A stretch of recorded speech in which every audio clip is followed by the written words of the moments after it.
నమస్కారం. మేడం, 2025 సంవత్సరం ఎలానో గడిచిపోయింది. మరి 2026 వచ్చే సంవత్సరం ఏ ఏ రాశి వారికి ఎలా ఉండబోతుంది అంటారు అసలు? అన్ని రాసుల వారికి బాగుండాలని కోరుకుందాం. ఎందుకంటే కొత్త సంవత్సరం అందరూ కొత్త ఊపుతోనూ కొత్త ఉత్సాహంతోనూ మొదలెడుతూ ఉంటాం. అంటే న్యూ ఇయర్ అలాగే సెలబ్రేట్ చేసుకుంటారు.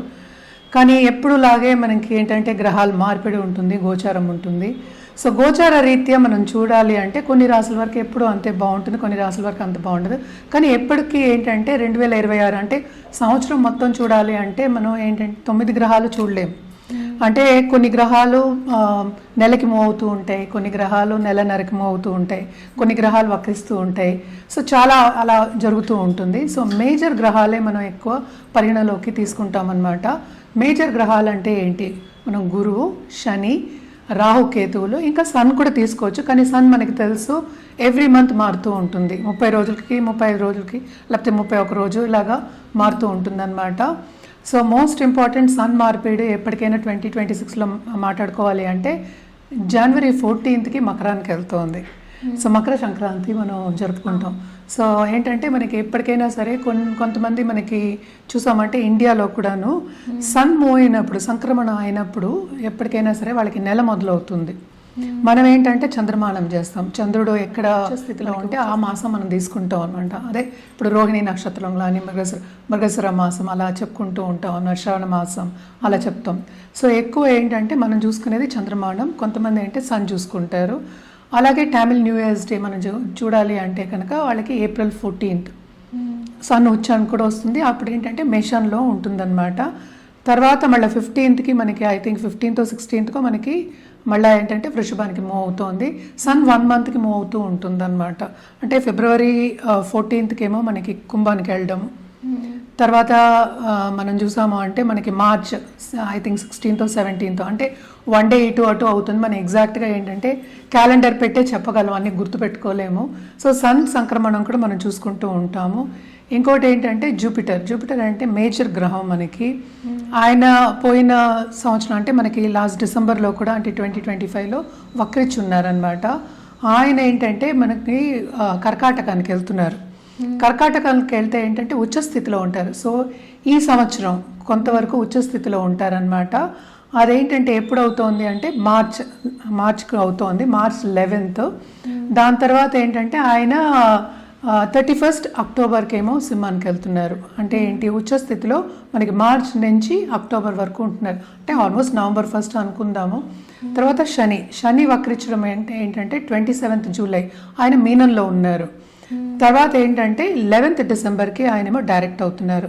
సో మేజర్ మూమెంట్ అనేది ఏంటంటే ఇప్పుడు రాహు కేతువులకు ఉంది. December 5th రాహు ఏమో మకరానికి వెళ్తున్నారు, కేతు ఏమో మనకేమో కర్కాటకానికి వెళ్తున్నారు.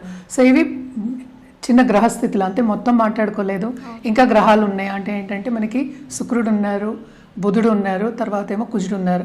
ఇవన్నీ కలిపే మనం ఒక రాశికి రాశి ఫలితాలు అనేది చెప్పడం జరుగుతుంది. సో ఆ మూమెంట్లేమో చాలా ఉన్నాయన్నమాట. సో మేజర్గా మనం చూసాము అంటే కుజుడు 45 డేస్కి మూవ్ అవుతూ ఉంటాడు. సో ఆయన వక్రించడం కూడా జరుగుతూ ఉంటుంది. అంటే towards end of this year అంటే December 2025లో గ్రహ కూటమి అనేది మనకి ధనుసులో జరిగిందనమాట, జరుగుతోంది. సో ధనుసులో మనకి స్టార్టింగ్ ఆఫ్ ద ఇయర్ మనకి మార్స్ కూడా ధనుసులో ఉన్నారనమాట. సో అలాగే శుక్రుడు కూడా ఉన్నారు, అలాగే బుధుడు కూడా ఉన్నారు. సో అందరూ అక్కడే ఉన్నారు, మేజర్ గ్రహాలు ఉన్నారనమాట. సో జనరల్ ప్రెడిక్షన్స్ అనేది మనం రాశి పట్టి మనం చెప్పడం అనేది జరుగుతుంది. సో ఇవి గ్రహస్థితులు. సో మేజర్గా మనం చూసాము అంటే ఏలినాటి శని ప్రభావం అనేది ఎవరెవరికి ఎక్కువ ఉందో చూస్తే మనకి కుంభానికి, మీనానికి, అలాగే ఏంటంటే మేషానికి ఉందన్నమాట. సో ఈ సంవత్సరంలో అంటే 2026లో శని మూమెంట్ అనేది లేదనమాట. శని ఏమో అక్కడే ఉన్నారు, అంటే మీనంలో ఉన్నారనమాట. సో ఇవన్నీ చూసుకుని మనం గ్రహస్థితులు మాట్లాడుకుందాం. జనరల్ ప్రెడిక్షన్స్ అంటే ఏంటంటే ఎప్పటికైనా మనం చెప్పేది, ఎందుకంటే రాహుకేతు మూమెంట్ ఉన్నప్పుడు కొంచెం డిఫికల్ట్ అయిన ఒక మూమెంట్ అనమాట అది. సో రాహుకేతు పూజలు కంటిన్యూస్గా చేయమనే చెప్తాం. అది ఒకటి కాకుండా నవగ్రహాల చుట్టూ ప్రదక్షిణ చేయడం అనేది వెరీ ఇంపార్టెంట్. అది ఏ రోజు అనేది మనం రాశివారిగా మాట్లాడుకోవాల్సి వస్తుంది అనమాట. ఈ 2026 సంవత్సరంలో వృశ్చిక రాశి వారికి ఎలా ఉండబోతుంది అంటారు? వృశ్చిక రాశి వాళ్ళకి కూడా ఏంటంటే ఫ్రమ్ మార్చ్ చాలా బాగుంటుందని చెప్పాలంటే, అంటే గురుచూపు ఉంటుంది అనమాట. డైరెక్ట్ కూడా అవుతున్నారు ఆయన. సో గురుచూపు అనేది ఉంటుంది. అక్టోబర్ వరకు చాలా బాగుంది. అదొకటి కాకుండా మనం చూసామంటే సన్ ఏమో మనకి నేను చెప్పాను కదా జనవరి 14 మన మకరానికి వెళ్తుంది. ఇప్పుడు ప్రస్తుతం ఏంటంటే 2వ ఇంట్లో. సో స్టార్టింగ్ ఆఫ్ దిస్ ఇయరే చాలా బాగుంది వీళ్ళకి. అంటే స్టార్టింగ్ నుంచి అక్టోబర్ వరకు చాలా బాగుందనే చెప్పాలి. ఎందుకంటే మనం పరిగణనకు తీసుకున్నది 4 ప్లానెట్స్నే అనమాట. మిగతా ప్లానెట్స్ కూడా చూస్తే కూడా సెకండ్ హౌస్లో మనకి కలయిక అనేది, అంటే 4 ప్లానెట్స్ ఏమో కూర్చుని ఉన్నాయి, అంటే ధనుసులో కూర్చుని ఉన్నాయి starting of this year. So తప్పక వీళ్ళకి ఫైనాన్షియల్ సిచ్యువేషన్ ఇంప్రూవ్ అయ్యే ఛాన్సెస్ మనకి ఎక్కువ కనిపిస్తున్నాయి అనమాట. వీళ్ళు చేసే పనిలో కూడా ఉన్నత స్థాయికి వచ్చే ఛాన్సెస్ మనకి కనిపిస్తున్నాయి. అదొకటి కాకుండా ప్రమోషన్ రీతి నేను చెప్పినట్టు ఫైనాన్షియల్ స్టేటస్ ఇంప్రూవ్ అవ్వాలి అంటే కెరియర్ ఇంప్రూవ్ అవ్వాలి. సో కెరియర్ పాత్ కూడా చాలా బాగుందనే చెప్పాలి.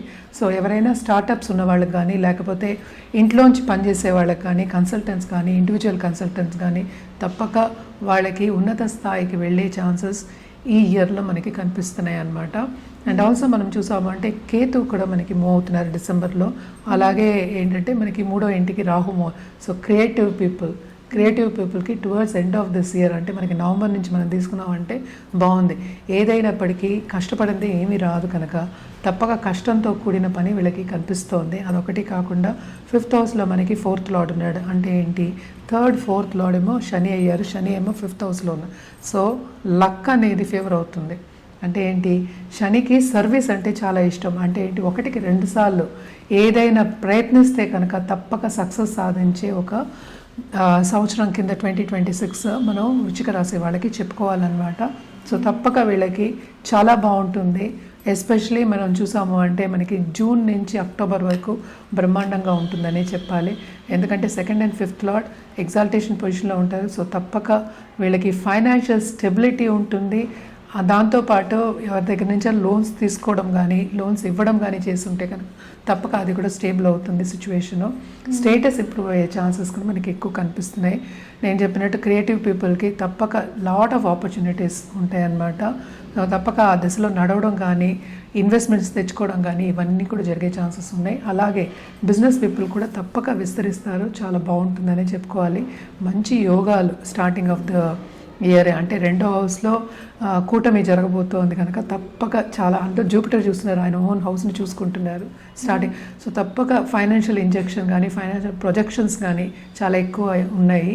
కుటుంబ పరంగా స్టేటస్ ఇంప్రూవ్ అయ్యే ఛాన్సెస్ చాలా ఎక్కువ ఉన్నాయి అన్నమాట. అలాగే మనం చూసామంటే స్టూడెంట్స్ కూడా బాగా చదువులో బాగా పై చదువులు చదివి పై చదువులకి ఖర్చు పెట్టిన వాళ్ళకి కూడా తప్పక వాళ్ళకి తగిన ఫలితం అనేది మనకి కనిపిస్తుంది. ఎప్పుడైనా కష్టంతో కూడిన పనే, కష్టపడిన వాళ్ళకి తప్పక ఫలితం అనేది, రిజల్ట్ అనేది చాలా బాగుంటుందనే చెప్పాలి. అదొకటే కాకుండాను పై వాళ్ళ మన్నన పొందే ఛాన్సెస్, వాళ్ళ ఏంటంటే వాళ్ళ దృష్టిలో పడడం కానీ, వాళ్ళు అంటే బాసెస్ కానీ, సూపర్ బాసెస్ కానీ వాళ్ళ దృష్టిలో పడి పైకి రావడం కానీ, వాళ్ళు పైకి తీసుకురావడం కానీ, ఇంకా బాధ్యతలు ఎక్కువ ఇవ్వడం కానీ, బాధ్యతలు సక్రమంగా నిర్వహించి ముందుకెళ్ళడం కానీ మనకి వృశ్చిక రాశి వాళ్ళకి కనిపిస్తుంది అన్నమాట. తప్పక ఏం చేసినా, ఏ స్కీమ్స్ చేసినా, ఏ పని చేసినా, ఏ కెరియర్ పాత్లో ఉన్నా వాళ్ళు సక్సెస్ కొంతవరకు సాధించే ఒక ఇయర్ కింద మనం తీసుకోవచ్చు 2026ని. అలాగే దాంపత్య జీవితంలో కూడా స్టార్టింగ్ ఆఫ్ ద ఇయర్ అనుకూల పరిస్థితి అనేది మనకు కనిపిస్తోంది. కానీ కొంతవరకు ఈగో క్లాషెస్ వచ్చే ఛాన్సెస్ ఎప్పుడున్నాయి మనకి ఏప్రిల్ మేలో మనకి కనిపిస్తున్నాయి అన్నమాట. సో తప్పక జాగ్రత్తగా ఉండడం, నోటి దురుసు లేకుండా ఉండడం అనేది మంచి, అంటే తొందరపాటు నిర్ణయాలు లేకపోతే కోపంతో మాట్లాడాలి ఇవన్నీ చేయడం అనేది మంచిది కాదు. సో తప్పక ఏంటంటే వీళ్ళకి కొంతవరకు పేషెంట్స్గా ఉండడం అనేది వీళ్ళకి సూచన మనం చెప్తున్నాం అనమాట. బిజినెస్ పీపుల్కి నేను చెప్పినట్టు ఫైనాన్షియల్ స్టేటస్ చాలా బాగుంది. అండ్ ఆల్సో మనం చూసామంటే ఇప్పుడు పిల్లలు లేరు, ఇప్పుడు కొత్తగా పెళ్ళయింది, పిల్లలు లేరు అన్న వాళ్ళందరికీ కూడా మంచి సూచనలు మనకి కనిపిస్తున్నాయి. ఏదైనప్పటికీ వ్యక్తిగత జాతకం మీద ఆధారపడి ఉంటుంది. మరి ఈ రాశి వారు ఎటువంటి పరిహారాలు చేస్తే బాగుంటుంది, ఏ కలర్ అండ్ ఎలాంటి రుద్రాక్ష వేసుకుంటే మంచిది అంటారు? తప్పక పరిహారాల విషయానికి వస్తే కనుక తప్పక పిల్లలు లేరు అన్నవాళ్ళు, లేకపోతే ఇప్పుడే పెళ్ళయి పిల్లలు లేరు అన్నవాళ్ళు, లేకపోతే లాంగ్ టర్మ్గా పిల్లల కోసం ఎదురు చూసేవాళ్ళు, ఇంకా రావట్లేదు అనుకున్న వాళ్ళందరికీ తప్పక నాగదేవత పూజలు చేయడం మంచిది. లేని పక్షాన్ని సుబ్రహ్మణ్య స్వామికి ఎవ్రీ ట్యూస్డే వెళ్ళి పాలాభిషేకం చేసుకోవడం మంచిదన్నమాట. అలాగే కుక్కే సుబ్రహ్మణ్య స్వామి టెంపుల్ కానీ, వేరే సుబ్రహ్మణ్య స్వామి టెంపుల్ కానీ వెళ్ళి తప్పక పూజ చేయండి. పిల్లలు తప్పక పుట్టే ఛాన్సెస్ ఉన్నాయి. కొంతవరకు ఏంటంటే మంచి సూచనలు ఉన్నాయి అన్నమాట. సో బాగుంటుందనే చెప్పాలి, ఎందుకంటే జూపిటర్ ఎగ్జాల్టేషన్, జూపిటర్ ఏమో దృష్టి ఉంటుందన్నమాట వృశ్చిక రాశి మీద. సో అక్టోబర్ వరకు, మార్చి నుంచి అక్టోబర్ వరకు బాగుంది. సో ఇవి చేసుకోండి, బాగుంటుంది. కలర్స్ విషయానికి వస్తే కనుక తప్పక రెడ్ వాడడం, ఎక్కువ వాడడం మంచిది. అలాగే ఏంటంటే ఎల్లో అండ్ గోల్డ్ ఇవన్నీ వాడితే ఇంకా బాగుంటుంది వీళ్ళకి. ఎవ్రీ ట్యూస్డే వాడి చూడండి, చాలా మంచిదన్నమాట. రుద్రాక్ష విషయానికి వస్తే కనుక తప్పక వీళ్ళు ఏంటంటే చతుర్ముఖి రుద్రాక్ష వేసుకోవడం మంచిది. దాంతోపాటు షణ్ముఖి కూడా వేసుకోవచ్చు, ఇంకా మంచిది వాళ్ళకి. సో ఏదైనప్పటికీ వ్యక్తిగత జాతకం మీదే ఆధారపడింది. జాతకం పరిశీలించిన తర్వాత ఇవ్వడం అనేది జరుగుతుందన్నమాట. వీళ్ళకి బాగానే ఉంది కనుక గుంజన్మాల కూడా వేసుకోవచ్చు, అంటే ఏంటంటే లక్ష్మీదేవికి ఆహ్వానించడానికి అనమాట. సో అది కూడా వేసుకోవడం అనేది మంచిది. అండ్ ఆల్సో ఏంటంటే ఈ సంవత్సరం అంతా కొంతవరకు వీళ్ళకి అప్స్ అండ్ డౌన్స్ ఉన్నప్పటికీ స్టెబిలిటీ అనేది, ఫైనాన్షియల్ స్టెబిలిటీ అనేది కనిపిస్తోంది కనుక తప్పక లక్ష్మీదేవికి కూడా పూజ చేయండి. చాలామంది అంటే ఏంటి, మంగళవారమే చేయమంటున్నాను, శక్తి పూజలైనా చేయొచ్చు, చేస్తే ఇంకా బాగుంటుంది. మనం పరిహారాల కింద నేను చెప్పాను కదా ఇందాక, క్రిస్టల్స్ అవి వేసుకోవచ్చు. ఇది గుంజన్మాల అంటారు. గుంజన్మాల ఏంటంటే కంప్లీట్గా లక్ష్మి అట్రాక్ట్ చేయడానికి అనమాట. మనం ఎప్పుడు అనుకుంటూ ఉంటాం కదా, చంచల లక్ష్మి మన దగ్గర ఉండదు, ఇస్తూ ఉండాలి, అంటే రొటేషన్లో ఉండాలి అనుకుంటూ ఉంటాం. కానీ గుంజన్మాల యాక్చువల్గా మనం దేవుడి గదిలో పెట్టుకోవడమో లేకపోతే మందిరంలో పెట్టుకుని పూజ చేయడమో అయితే తప్పక లక్ష్మి అనేది నిలబడుతుంది అనేది మనకి ఏంటంటే నమ్మకం అనమాట. అదొకటి కాకుండా ఇది ఎనర్జైజ్డ్ పిరమిడ్ అనమాట, మనీ గురించే, అబండెన్స్ గురించే. పైరైట్, మళ్ళీ ఏంటంటే ఇక్కడ మనకి టైగర్ స్టోన్స్ ఇవన్నీ ఉన్నాయి. పైన చూసావా క్రిస్టల్ ఉంది, అదేమో కాపర్ తోటి వైర్ పెట్టి మనం ఏంటి దానికి బ్లెస్సింగ్ ఇచ్చి ఆల్రెడీ ఎనర్జైజ్ చేసి ఇస్తాం. ఇక్కడ కూడా మనకి కాపర్ వైర్ ఉంటుంది. సో ఇది కూడా ఏంటంటే ఇంటికి గుమ్మానికి ఎదురుకుండా పెట్టుకుంటే చాలా మంచిది, డబ్బుని అట్రాక్ట్ చేయొచ్చు. అదొకటి కాకుండా చాలా మటుకు ఏంటంటే నెగిటివ్, అంటే చాలామంది ఏంటంటే దృష్టి దోషం అనేది ఉంటుంది, నరదృష్టి అనేది కూడా ఉంటుంది. వాటన్నిటికి కూడా ఈ క్రిస్టల్ అనేది పనికొస్తుంది. ఓన్లీ ఇంట్లో నేను మేము షాప్ వాళ్ళు, బిజినెస్ చేసే వాళ్ళు ఉంటారు కదా, వాళ్ళు తప్పక షాప్ వాళ్ళు పెట్టుకొని ఏదైనా సరే ద్వారానికి ముందు పెట్టుకుంటే షాప్ వాళ్ళకి ఇంకా ఎక్కువ కావాలి కదా. సో ఇదొకటి కాకుండా మనకి ఏంటంటే ఇంకా ఉన్నాయి మన దగ్గర, వాస్తు క్రిస్టల్స్ అనేవి ఉంటాయి. అలాగే ఏంటంటే గోమతి చక్రాలు ఉంటాయి అన్నమాట, దాంతో పాటు ఉంది. అండ్ ఆల్సో నవధాన్యాలది కూడా ఉందన్నమాట.